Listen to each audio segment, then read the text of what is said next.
Hello, listeners, and welcome back to another episode of Cognitive Dissidence. As usual, I'm your host. I'm Jacob Shapiro. I'm a partner and the director of geopolitical analysis at Cognitive Investments. Joining me for our weekly chat on geopolitics and markets is Rob Larity, our chief investment officer. I don't have a whole lot of housekeeping notes for this one, so write to me if you have thoughts or comments about the podcast, or if you want to hear more about what we do at Cognitive Investments to grow and protect client assets. Jacob@cognitive.investments. Leave a rating or review for the podcast if you haven't already. Try not to get in too much trouble this Friday the 13th. Cheers, and see you out there. Cognitive Investments LLC is a registered investment advisor. Advisory services are only offered to clients or prospective clients where Cognitive and its representatives are properly licensed or exempt from licensure. For additional information, please visit our website at www.cognitive.investments. The information provided is for educational and informational purposes only and does not constitute investment advice, and it should not be relied on as such. It should not be considered a solicitation to buy or an offer to sell a security. It does not take into account any investor's particular investment objectives, strategies, tax status, or investment horizon. You should consult your attorney or tax advisor. All right, we are back at it. This is my last time recording from New Orleans for a couple weeks because I'm about to hit the road quite a bit. But Rob, you're still in Paris. Yeah, as always. And it's beautiful as always. Yeah, are you guys wearing tank tops there or bikinis in the streets? That seems to be what I hear with the heat wave. Well, it's a heat wave, but it's dark and rainy. It's a dark and rainy heat wave. Oh, sounds lovely. Well, let's not stray too far from our task. What people who listen to this podcast regularly will know that we're fairly bullish on the European Union in general. I've talked about some of our bets on that in general, but one of the positions we put on this week was short the euro. So I thought I'd tee you up first, Rob, to sort of talk about why you thought tactically that was a good move, and I'll probably pick up the baton from there, and we can go back a little bit back and forth about how our views on the euro are both evolving but also the same at the same time. Yeah, so we did put on a tactical short position in the euro, and as always, there's two sides to every currency trade. There's the dollar side and the foreign currency side. So first we'll talk about the dollar side, and then we'll get into the euro side of things. I think the setup on the dollar side is this. The consensus view right now is that the Fed is really, laying off the rate hikes. We had two data points come out that were very big in the last week. So first, last Friday, there was the ISM Services Index, which is a purchasing manager's sort of survey of activity. And that came out way below expectations. So it showed a significant slowdown in the services sector of the economy, which is the largest part of the US economy. And things like prices paid and employment and new orders and everything just really fell below expectations. That was a big data point. And the second one was today we had the CPI inflation print come out, which was essentially in line with expectations, a little bit, give and take, and depending on which sub-segment you're looking at, but not a big surprise.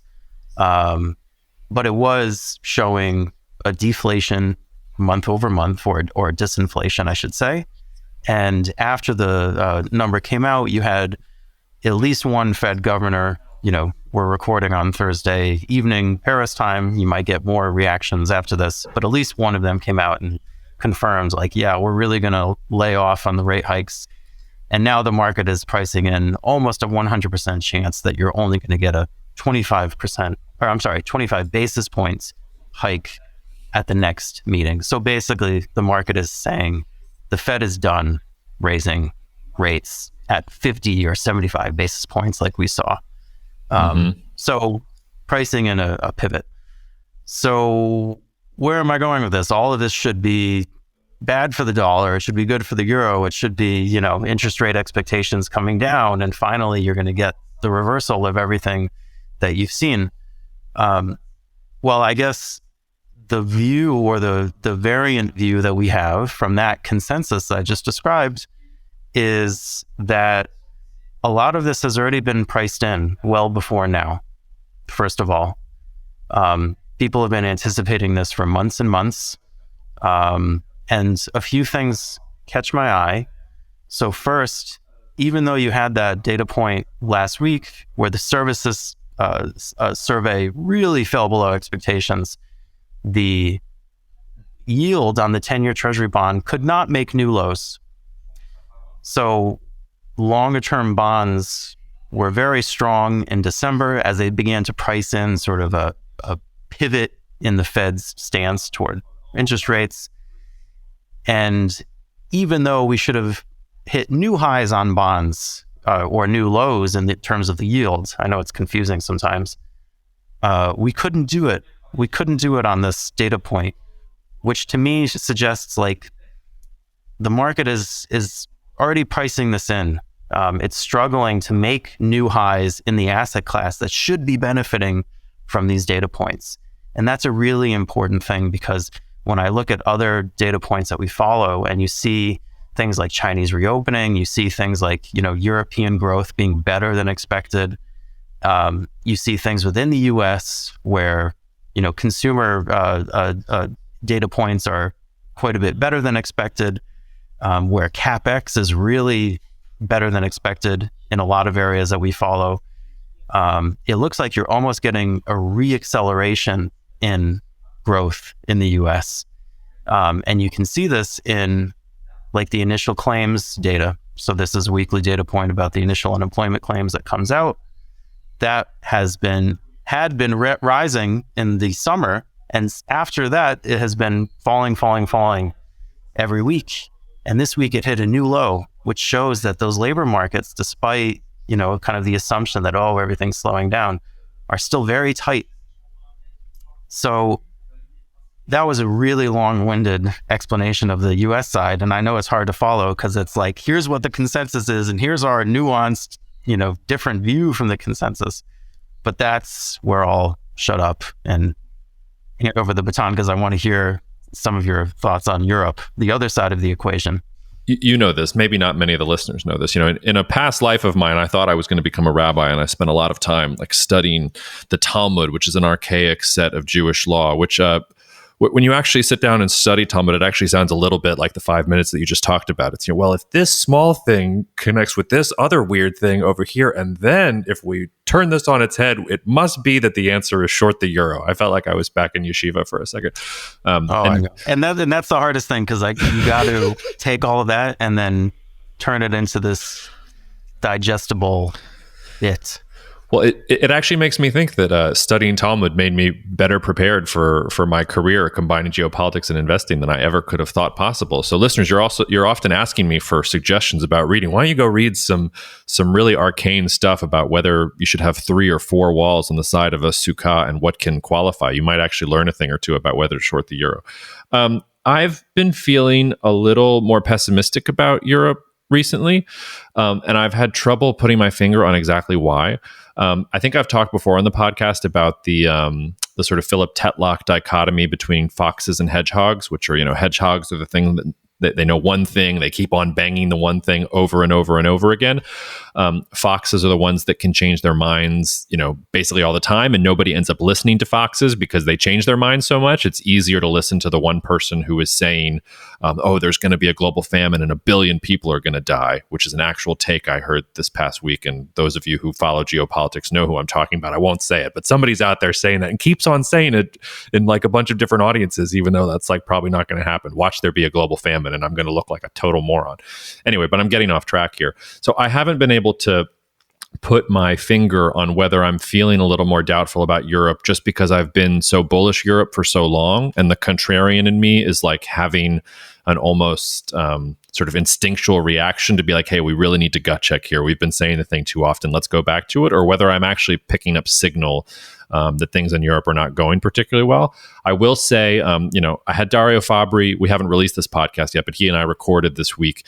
He was very down on Europe, and he was very down on the Italian government's ability to make reforms that the European Union's going to want from them to disperse all those recovery funds that are supposed to be coming from them. Jacek's been on here talking about Poland's problems with the European Union. And while it was a pretty good week in those terms. Like the Polish government, it looks like they passed at least the first reading of a bill in Parliament that is a step towards those judicial reforms, but there's a long way to go between actually satisfying the EU on that score. And then the other thing here is, we started with the joke about the European heat wave. I mean, it's been like historically unprecedented, the level of good weather and good fortune that European energy markets have had. I was very bullish about, or I guess I should say, I didn't think there was going to be a European energy crisis, but even I didn't imagine that the weather was going to be this good. And I can't possibly imagine that it's going to last forever or ad nauseum, and that there eventually will be problems because, and we argue about this internally at CI all the time with Steve, who's one of the other analysts on the team. He rightfully says, well, what's your timeline, Jacob? Because if it's 2026, great. But if it's this year, like there's a lot of shit the European Union has to do this year, which they haven't shown the political cohesion to actually be able to do, not to mention like sort of the degree of difficulty with all the things that are going on there. So all of that is to say I'm feeling relatively foxy about the European Union and feeling like things have gone just about as well as they possibly could have. If you kind of look at, October, November is when sort of peak fear about Europe started. And that's really when European equities, like if you look at like ETFs with German stocks or Polish stocks, like that's when they started ripping.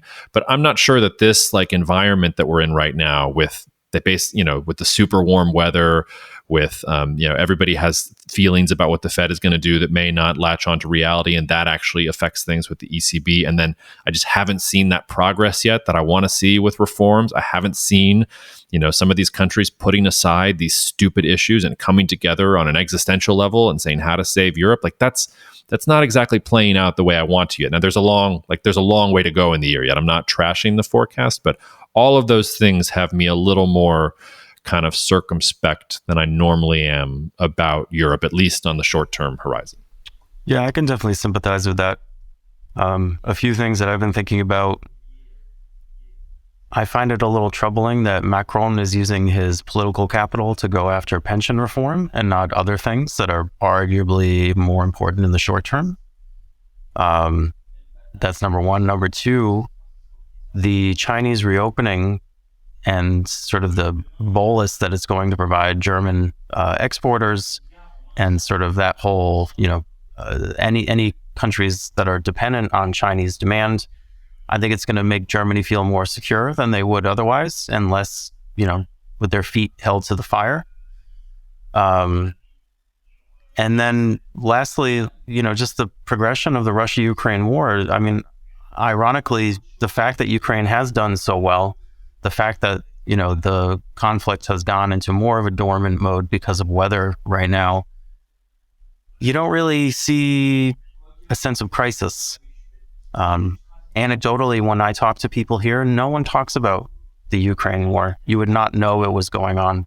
It's not something that is in day-to-day discourse, is causing worries, and that's different because 6 or 7 months ago, I was hearing people saying, oh, we're worried there's going to be nuclear war. And I haven't heard anything like that for a while. So that's the risk. Yeah, I hadn't even thought about that, but the normalization of the conflict, it hasn't been as strong here in the United States. I mean, I told that story a couple of weeks ago where I was in St. Louis and I ran into Garrison Keillor in the airport, and Garrison Keillor is there. This is somebody I've wanted to talk to for years, decades of my life, looking up to this guy. And here's what I do, and what does he want to talk about? And he wants to talk about Ukraine. Anytime anybody hears what I do in the United States, they want to talk about Russia and Ukraine. This is still something that we're talking about. We're providing them funding, weapons, all these other things. In some ways, it's much more front of mind for the United States. And I will say, again, it's just the first couple weeks of the year. I don't want to overreact too much, but I did in the forecast that I put out on Christmas Eve to the CI readers. I said, I'm still in the multipolar camp, but I'm feeling more and more like this is going to be a unipolar year. And it's been a great start to the year for the United States. Like gasoline prices are down, inflation is coming down. The U.S. and India, a trade group that meets regularly, talked about forming a new working group for new supply chains and new bilateral trade cooperation. Japan and the United States doubling down on their defense relationship. When you look around at the world, the country that is moving with some urgency, and which is not constrained like China is by this COVID situation or all these other things, is the United States. It's the United States that is out there that is making moves and strengthening relationships and changing supply chains and things like that. The Europeans, I mean, they kind of get there a little bit, like, to your point, like Macron is using some of his political capital on pension reform, which is, it's important from a French perspective.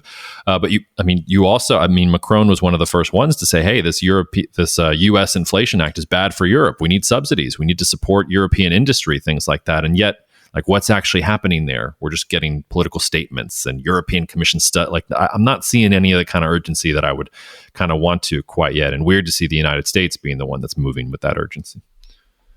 It's funny because I was reading about Haussmann today and the sort of recreation of Paris in the late 1800s and all the buildings that we're familiar with, and just what a massive, almost fascist, eminent domain grab that was, and the amount of political capital that Napoleon III needed to push that through was extraordinary. And I think the lessons are, number one, that Europe has an ability to do great things like that when there is the will and the political capital there, and especially in France because it's so centralized and it's a very, presidential system.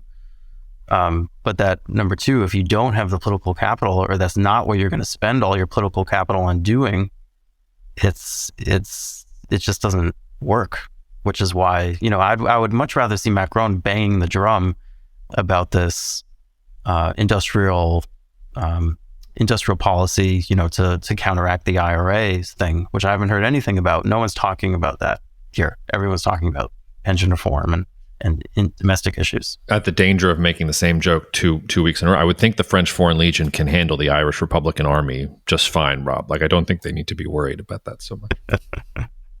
But tying it just to what why we're short the euro and financial markets, ultimately what I was trying to say with my Talmudic gobbledygook was, relative to expectations, we think the Fed is likely to be more hawkish with interest rates, especially if growth is re-accelerating in the US, which there appear to be some signs that it is. And by contrast, in Europe, if this is correct, and you really don't get the same level of sort of public investment that maybe we were expecting, then there's going to be less of an onus on them to hike interest rates to slow down the economy. Interestingly, if you look at the German yield curve, so we always talk about the yield curve in the US being inverted or not, and that just means our long-term bond yields higher than short-term bond yields. And normally they are. And recently they've inverted, which means the long-term yield goes below the short-term yield, which a lot of people take as a sign of an impending recession. In Germany, you haven't seen an inverted yield curve since 1994. And in December, the 2-year versus 10-year German Bund yield spread went negative for the first time since 1994. And that got more negative, markedly more negative in the last week or two, which is interesting because it sort of suggests that Mr. Market is saying, hey, the ECB is making a policy mistake, even with the limited rate hikes that it's done already, because the growth is not going to be there, or the inflation is going to come off the boil faster than people think. But it's not a particularly hawkish signal. Yeah. And I mean, this is sort of tangentially related to what you just said, but I'm also beginning to wonder if, part of the thesis behind this being a pivotal moment for Europe was that they were facing this big crisis. And in some ways, the crisis hasn't really been as serious as people thought. Like, the Russia-Ukraine war has not caused like the sort of economic and energy impact on Europe that people thought it was going to because of the energy prices. So maybe in getting the European sort of energy crisis correct, I forgot to see that the follow-on thing was going to be that you weren't going to get the strategic impetus to actually push through some of these reforms that if natural gas prices were where they were in September, you might be getting, because like German industry might actually be thinking about deindustrializing at that point.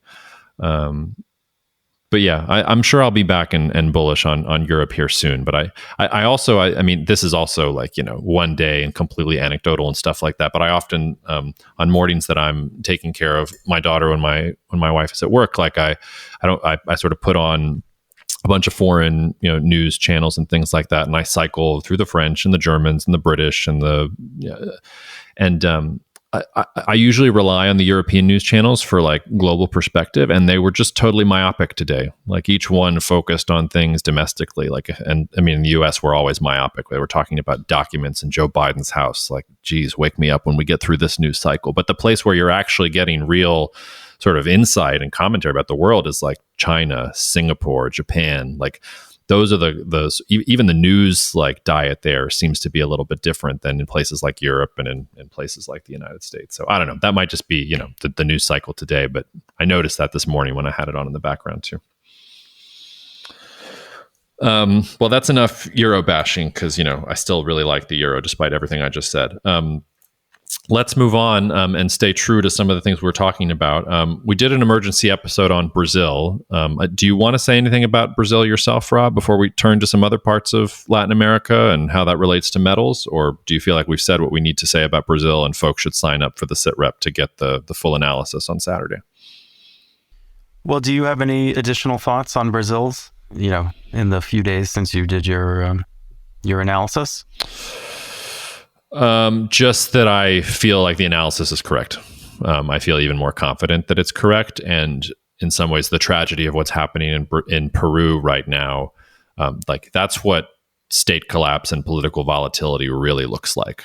Like Brazil across the political spectrum, whether it's Bolsonaro supporters, whether it's Bolsonaro from his hospital in Orlando, whether it's Lula, like everybody in the mainstream of Brazil is saying the same thing. This was not cool, that these guys are the radical fringe. Like none of this reflects like where Brazil is going and what Brazil wants to do. And in some sense, like the really loud condemnation from all corners of the Brazilian government was, I thought, much more intense than from the U.S. government on the original January 6th movement sort of thing. Like Brazil seems to me like, yes, there's volatility and risk and things like that, but it's not this huge threat to the government. Peru is a situation that looks like a big threat. Like that's what real political volatility looks like. Well, we spoke about this because, again, tying it into markets, last week we talked about copper and, probably because we talked about it, copper prices went up, 20% in a week or something because we're just that good. But everything, base metals, everything raw materials, everything commodities has been on an absolute tear, as the Chinese reopening narrative just, the drumbeat goes on and on. And yet, if you look at Peru, it's funny how the market doesn't seem to distinguish between the different geographies of where this stuff is supposed to come from. So a company like Southern Copper, for example, which is SCCO on the New York Stock Exchange, has absolutely skyrocketed. And 40% of their business, of their mines, copper mines, are in Peru. So it's an interesting setup because I don't know how much people are paying attention to what's happening in Peru. But if that's, I don't know what the opposite of the baby getting thrown out with the bathwater is. They're the potential problem child that's getting rewarded with the star pupils, I guess. Yeah, well, let's give listeners a little sense of what is going on with Peru, because I was on a call yesterday and somebody asked me about Brazil, and I said, "Don't worry about Brazil. Like Peru is what to be worried about." And both of the people on that call looked at me like I had horns growing out of my hair, because they had no idea what was going on in Peru. So let's just sort of walk it back a little bit. So we had an emergency podcast on the Peru situation from my well-named friend Elohim Monard, and basically like. The Peru protests took a little break for New Year's Eve. They all had a nice holiday and came back really with a vengeance here early in the week. And there were clashes then with those protests. Those protests turned violent, and there were clashes between Peruvian security forces and those protesters. At roughly the same time that those clashes were happening, the Peruvian government with their new president. Her name, I'm probably going to butcher her name. I think it's Dina Boluarte. I'm not going to learn how to pronounce it until like her security forces stop killing Peruvians in the streets. I think that's a good sort of quid pro quo there. But she actually won a confidence vote in Congress around the same time that these protesters were getting killed. So like Peru's Congress is behind her. She's kind of pushing forward. The Peruvian attorney general, or whatever they call the top prosecutor there, now wants to investigate Boluarte for like crimes of genocide and killing and things like that. In the meantime, the protests are still ongoing, and they're ongoing in places like Cusco, which is a popular tourist city. If you want to go see Machu Picchu, you kind of got to go through Cusco. So it's not just like, Peruvian cities. This is one there where there are lots of Westerners and foreigners running around. It's also a lot of the protests are happening in the southern part of the country, which was a part of the country that went for former now president Pedro Castillo, because Pedro Castillo was, people talk about socialists and Marxists a lot. He actually was a socialist and a Marxist. He really did want to change ownership structures around Peruvian copper and other mineral commodities and change tax codes and spread the wealth more, from his point of view, more equitably. And people in southern Peru, the people who work in those mines, who are the ones that actually do the grunt work, they liked him. They voted for him. They liked his goofy hat that he wore around. They saw in him somebody who was one of them, or who was at least looking out for their interests. And that's where the protests have been most serious. There was one protest group that said they were bracing for an endless battle. There was another government protest or anti-government protest, I should say, where a policeman was literally burned to death. So that's kind of the level of violence and dissent that we're seeing here inside of Peru. And I Elohim sent out a little sort of note to some folks that follow him, and I thought his view was a little kind of scary. I don't know that I would say that this is actually what's going on, but he said, if the politics of Peru can't quench the violence soon, he thinks the country's close to a military coup, and that in some ways what we're seeing looks like the beginning stages of a civil war anyway. I'm not sure I would go that far, but I would sort of point out there is no sort of consensus view in Peru about what is best for the country. It doesn't appear to me that there is leadership in the Peruvian government that has any sense of what to do for the country at large. And you are getting real violence and real clashes in the streets, and especially around places where a lot of that copper, Peru's the second largest copper exporter in the world, actually comes from. And, you mentioned Southern Company, Freeport-McMoRan is another one that has some exposure to Peru, and one of their big mines is also sort of in one of the regions that protests have been worse for. And to your point, this is sort of the last thing I'll stop droning on, but I've said this for a while now with Peru. It's a lovely test case about the limits of geopolitics and applying geopolitics to markets, because I've been talking about Peru now for about I think 8 months. 8 months ago was the first time I really sort of put myself out there and said, this is a bad situation. I think it's going to get worse. And if you were just sort of simplistic about it, you would have said, oh, well, if Peru's going to have a shitty time, maybe short Peruvian equities or, do something that way. And the Peru ETF is up since then. And it's up quite a bit just in the last couple of days, despite a lot of the violence. So you tell me, market wizard, how is it possible that I got the geopolitics so right, but that what I would have thought would have been the smart thing to do from a market perspective, armed with my geopolitical knowledge, I would have gotten my face ripped off if I had actually kind of gone in there with my level of confidence that I had? Well, it's because you're too smart. Oh. Markets aren't looking at what's happening in Peru. The Peru index is up because copper prices are up a lot, and people are really bullish on copper. And Peru is viewed as, the high, in the parlance of finance, the highest beta, the most volatile, most levered way to play copper and commodities. So, that's probably about as far as it gets for most people, which creates opportunities. If Peru really does have significant problems where they can't produce the copper, the price can be whatever the heck you want, but they're not going to do well. And the companies that are based there are not going to do well. And certainly the banks that make up, about 30% of that index are not going to do well at all. So that's something that we're looking at internally as a potential short in our tactical macro strategy. Yeah, it also wasn't the only story though. This was one that you brought to my attention about, I'm forgetting the name of the company now. but it was in Panama. First Quantum. First Quantum. So Canadian mining company has some kind of royalty dispute with Panama about copper as well, which seems to be affecting things too. It's been sort of a weird, interesting week for Panama. Around the same time that I started talking about Peru last year. People might forget, like Panama also had very serious anti-government protests last year, and that was in part around rising food prices, sort of political dissatisfaction with things like, high commodity prices and not being distributed equitably everywhere else. I remember speaking to an audience in July in Wisconsin and being like, hey, I don't think this is going to happen, but there are anti-government protests in Panama right now. What if the Panama Canal closed down because of the protests?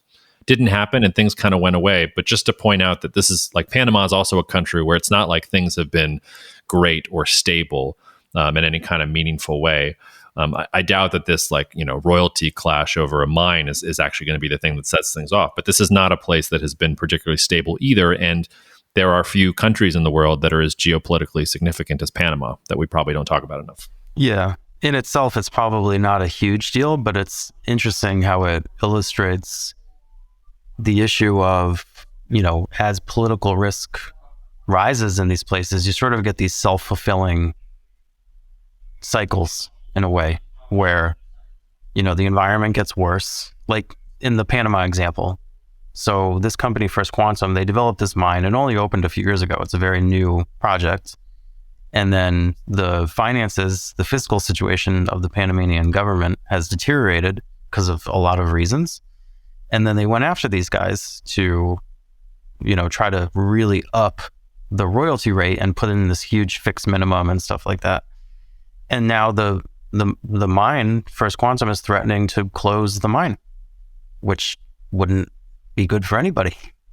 So that would make things worse, So you sort of see this as risk ratchets up, it begets more risk and more extreme remedies to fix the risk, which therefore makes things worse often. Well, and I will say too, I think a word that we have to get back into our vocabulary is nationalization of resources and assets. Somebody should do a graduate study or a PhD thesis on, and probably somebody has. If you're listening to this and you've done the study, please send it my way, about nationalization of resources, like during the Cold War and the different governments that did that versus the unipolar moment of the last 30 years, and whether there was a huge difference and whether we've seen an uptick. But I think one of the things to be watching for, and this is true in Peru, it's true in places like Chile, Panama, we are getting down to sort of the issues about, well, who owns what resources on the ground? If there is high inequality due to globalization running, roughshod over the world for the last 30 years, how are governments going to divvy up some of those profits and create greater equality? I think we're probably going to be talking about nationalization a little bit more, especially as these resources become more and more important. And I mean, one of our positions in CI Equity is in relation to a gold mine in Turkey, and thinking about how the Turkish government's going to think about that. We should probably go back and refresh that work, because I don't think that probably nothing has changed there. But before we even sort of took that position, we had to think about, well, what is the Turkish government going to do? Are they going to change their definitions or their relationships with what's going to happen with different mines? I mean, I think that's a much more operative risk than people kind of are expecting, and it's one of the reasons.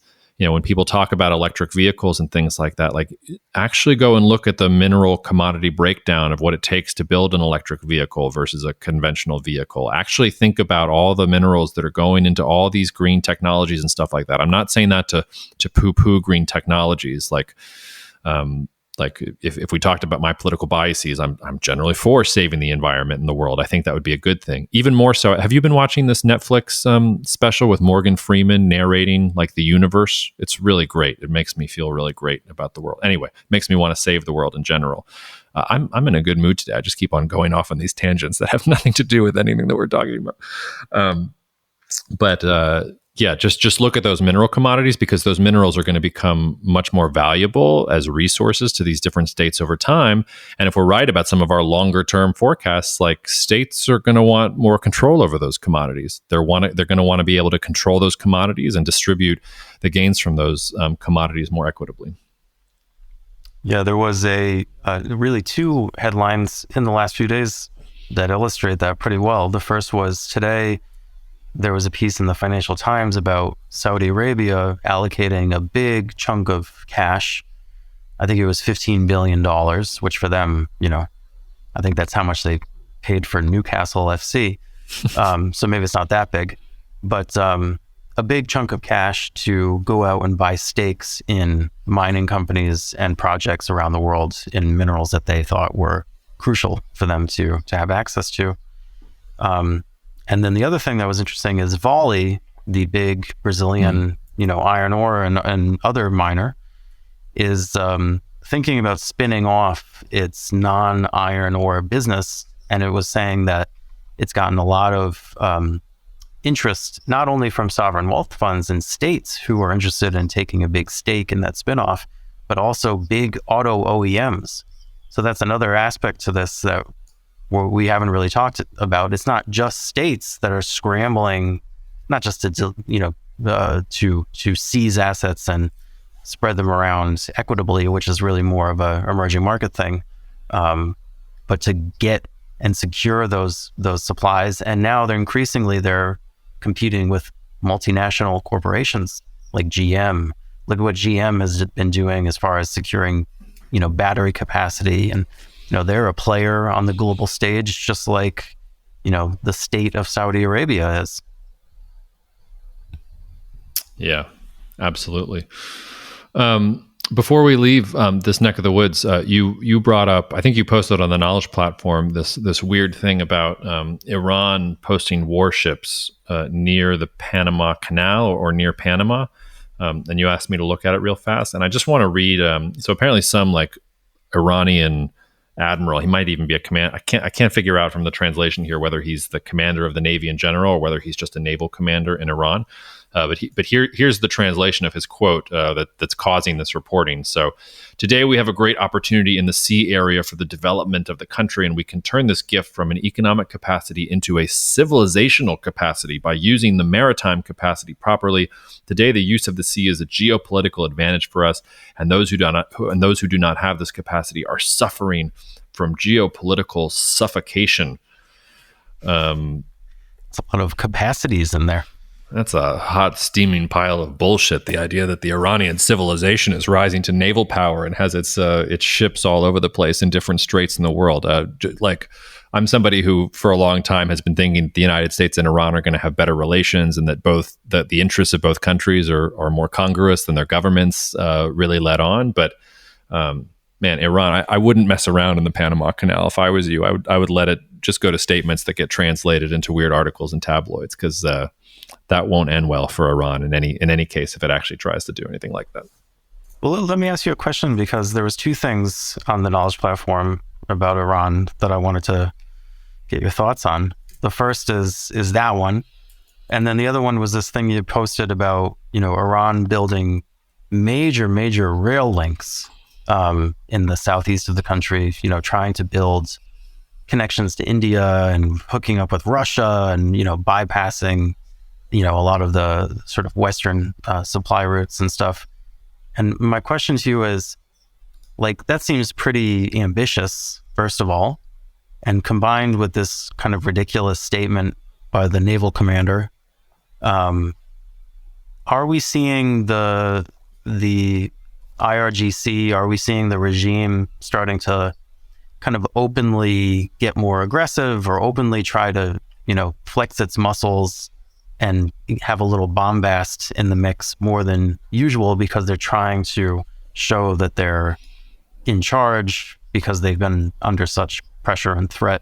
Or is that reading too much into this? No, I'm glad you brought that item up, and this actually goes back to what we were talking about with Europe. Like, Europe's the only one that seems to be sitting on its hands and twiddling its fingers. Like, Chinese officials are touring Africa this week and talking about rebuilding Ethiopia after the civil war and going to Angola and visiting all these countries that they want to have relationships with. The United States trying to build trade ties with India, doubling down on its defense relationship with Japan. The reason to take the report you talked about Iran building all those rail links a little more seriously, because That's not just Iran, and that's just not some dude spouting off to the media. That's in conjunction with Russia. So one of the first things Putin did in the first month after the Russia-Ukraine war, Putin was going around showing people maps about, this is the new geopolitics of Russia. These are the new trade routes that Russia wants to have. And Iran was at the center of all of them. I mean, Russia was sort of thinking about, okay, if we can get down through the Caucasus to Iran, get to the Persian Gulf, there's an outlet that way. If we can cross over and build infrastructure across the Caspian, across India, like those are all things that would give us alternative supply routes and trade routes than we're used to before. So I think the thing to see in that is that Russia, even though it's down, it's not out. It's thinking strategically. It knows that it's really in a difficult position, hemmed in by China and Europe and all these other things. So it needs to kind of find alternatives, and there really aren't that many. And also that, it just goes to show you the forecast that I made, not this year, but I guess it was in 2021 for 2022, that we were going to see some kind of return to the Iran nuclear deal between the U.S., just how absolutely wrong that was, because Iran and Russia, even though historically are competitors, and even though are still competitors in places like the Caucasus and Central Asia, they've made common cause. They are both identifying as on the opposite side of the U.S.-led order. They're not interested in compromise with the United States right now, and they are trying to build structures that allow them to be less dependent on the United States and to be less dependent on some of these supply chains that have already sort of cropped up. Now, it's incredibly ambitious. Like we're talking about, this is not something you can just decide to do in February of last year, and suddenly you're going to have brand new supply routes, through India, and you're not going to be dependent on your old trade routes anymore. I'd also say, note that India seems to be at the center of all of this. So we've got the U.S. trying to negotiate trade deals and supply chain deals with India. At the same time, you've got India importing Russian commodities. At the same time, we're working with Iran. We're doing this. We have to import oil from the Middle East. I mean, India is at the center of a lot of these different things and likes to play all sides. It's why they don't want to be sort of, in any one camp in general. But yes, I would take it seriously insofar as, 10 years from now, when I think we will be in a multipolar world, all these boring stories about, we built a rail link here, or we lessened our dependence on this trade route over here, or now the Arctic is open to shipping a couple more months out of the year and more reliably. Like the sum total of all those little things in 5 to 10 years' time will be those supply routes and those trade routes, and they'll all look completely different. So it doesn't happen overnight, but it's sort of the slow glacial movement of that change happening. And I that report was just, it had that Iranian bravado. They wanted to show you that's what they're thinking about. So they bragged about how many miles or kilometers of rail link that they were building and things like that. So I wouldn't take that story itself quite seriously, but I would take the general concept and the idea of Iran and Russia as being aligned, and Iran being a civilizational power of its own, trying to rejigger supply chains in a way that's good for it. All that stuff is very real, and it's going to affect things over the course of years, if not decades. And on the subject of India, I wanted to ask you this as well. I'm glad you reminded me. So we don't talk about India that much on the podcast, and we sort of have a mixed or maybe muddled view of whether we're bullish or bearish or somewhere in between. But I wanted to ask you, one of the things we've talked about is infrastructure, the fact that there's so much obvious stuff that they need to do and build that they've failed to do in the past. And my question is, what are the guideposts that we're using to gauge whether they're overcoming that? And the reason why I ask this is because on the knowledge platform in the last 2 weeks, a few things caught my eye. The first was, so today India came out with its industrial production numbers, and they were really way stronger than expected, which just got me thinking about India. They were up 7%. It was expected that they would be up 2%, which is a really strong number. And India has really surprisingly gone from strength to strength. They've not really suffered from any sort of global slowdown in a major way, which is interesting. The second thing is there was a piece in the Financial Times about this train system that India has built, where they've built not a big network, but a network of what they call semi-high-speed trains, which don't go as fast as the TGV here in France. I think they go like 170 kilometers per hour, and these ones go 270. But they work, and people seem to be using them, and they're connecting, Bangalore with, I forget which other cities. And Modi has said he wants to build 70 or 75 additional lines to the, I think like 20 that they've built so far, which is interesting because building trains is, by definition, you need to have some eminent domain going on there. You need to move people physically out of the way of the track, which has always been an issue in India as far as building infrastructure and getting things done. And then the third thing, which is sort of a sad thing, was I saw, I had seen a piece that I put on there about groups of sort of Muslim villages being rounded up and forcibly moved in order to build stuff. And I forget the exact details of this, but it was people complaining and saying, hey, this is becoming more and more of an issue. In this case, these were Muslims. But my understanding is that it's, it's not just Muslims that it's happening to. And I just wonder, like, what are we looking for a sign that they're building, you know what I mean? That they're actually doing some of this stuff, whether in a good, in a good way from a human rights perspective or not, whether that's actually going down. Yeah, I thought I was going to have a really great guest about India come on like 6 months ago, and he ended up canceling me at the last minute, and I haven't been able to follow up with him. But I was thinking a lot about India then, and I think about India a lot, probably not as much as is reflected sort of in our conversations on the podcast. I'll have to also go back and refresh. Around this time last year, I sort of put together one of the earlier sit reps for the year was sort of about India and some of the things that I would look for. And, some of them are boring indicators like, what was it, gross fixed capital formation and things like that. One of the best sectors to look at infrastructure, I think, with India is to look at water, in part because the Indian government keeps really good data on water. It doesn't keep good data on just about everything. And India's been depleting groundwater at a ridiculous rate. And so because it isn't building the infrastructure that you need to actually have, water without taking it out of the ground. So if you saw like a deceleration of the amount of like sort of groundwater that they're wasting and things like that, that would be good. If you could get data on like food wastage, like one of the enduring memories of covering the pandemic the first month or two to me is, the pictures of Indian crops just sitting out in the rain on, tarps, because that was the best that they had to do for storage. You talked about trains. I loved what you called it, semi-fast trains or something like that. Like, yes, we will now build semi-fast, mediocre, like we are going to invest in mediocre trains that are not quite as fast, but not quite as slow as everywhere else. But, and I'm not saying what I'm about to say tongue in cheek. I mean, when Modi first came to power, I remember vividly one of the first like priorities that he talked about was like, I forget what the numbers were. So forgive me if I get the numbers wrong, but it was something like, by the time my presidency or my leadership is over, I want to make sure that 100% of Indians have toilets in their houses, because only 30% of Indians or 40% of Indians today have reliable indoor plumbing and toilets in their house.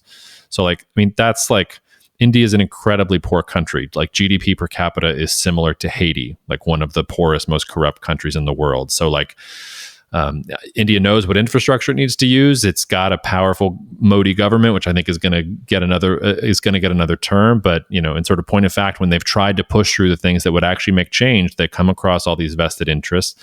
They haven't been able to do things the way China did when it was moving people all over the place. And I think you put your finger on the thing that is most controversial about India. And I've gotten a lot of hate mail from Indians and from when I sort of point out, hey, like, it's nice that we talk about Taiwan all the time.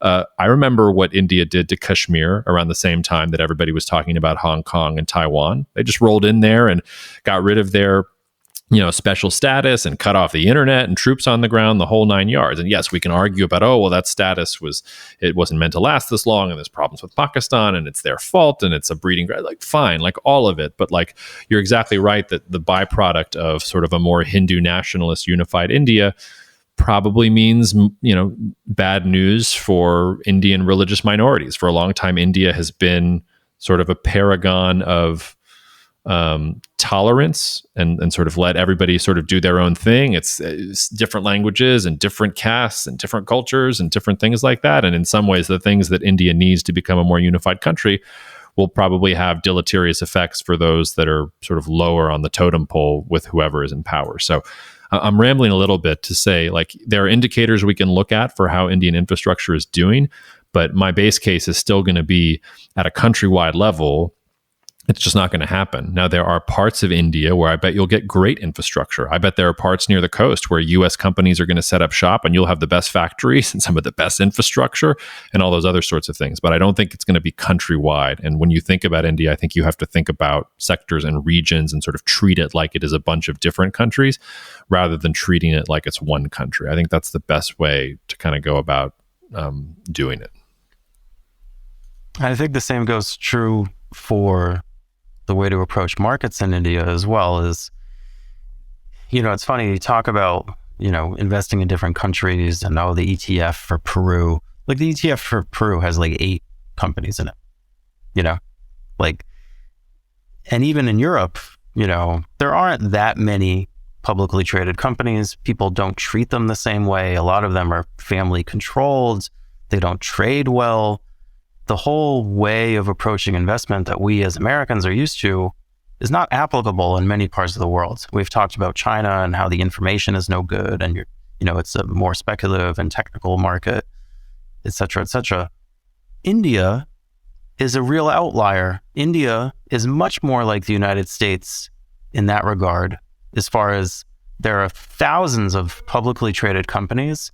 They tend to be run in more of a American way, in the sense of there's actual information. My vague sense is that there actually exists like a value investing, group in India of people who actually analyze companies and think about them the same way. And there's a lot of scope to apply that because there's so many different companies and they actually trade, and, obviously not to the same scale remotely as what's the case in the US, but relative to other emerging markets, I think there's an opportunity to really take the time to dig in and pick stocks in India. Because, this is a geopolitics and markets podcast. We're usually talking about things at the index level. Maybe the response on India is just, it depends. It depends on which company, which region, which industry you're talking about at any given time. And you can't generalize. Well, and there's also the thing with India that I always go back to, which is maybe we're being too clever for our own good. It's over 1 billion people. They've got some of the best demographics in the world. They're not Pakistan is a threat, but, India is the superior power there. Like nobody else is really going to threaten them. They'd have to suck pretty bad not to do well. But I also take the point there that if just the raw numbers in India are in some ways enough to cover up a lot of the warts that in smaller countries, you wouldn't be able to do because there's just not that scale. So quantity is a quality all of its own, right? If that's true, then India is the winner because they've got more quantity and are going to have more quantity than everybody else for quite some time. So, well, I think that's it. Anything else on your mind to tell the listeners, Rob, or should we let them get back to their business? No, I think that's the extent of our brilliance this week. Okay. Well, such as it is, cheers, and we'll see you out there, folks. Thank you so much for listening to the Cognitive Dissidence podcast, brought to you by Cognitive Investments. If you are interested in learning more about cognitive investments, you can check us out online at cognitive.investments. That's cognitive.investments. You can also write to me directly if you want at jacob@cognitive.investments. Cheers, and we'll see you out there. The views expressed in this commentary are subject to change based on market and other conditions. This podcast may contain certain statements that may be deemed forward-looking statements. Please note that any such statements are not guarantees of any future performance, and actual results or developments may differ materially from those projected. Any projections, market outlooks, or estimates are based upon certain assumptions and should not be construed as indicative of actual events that will occur.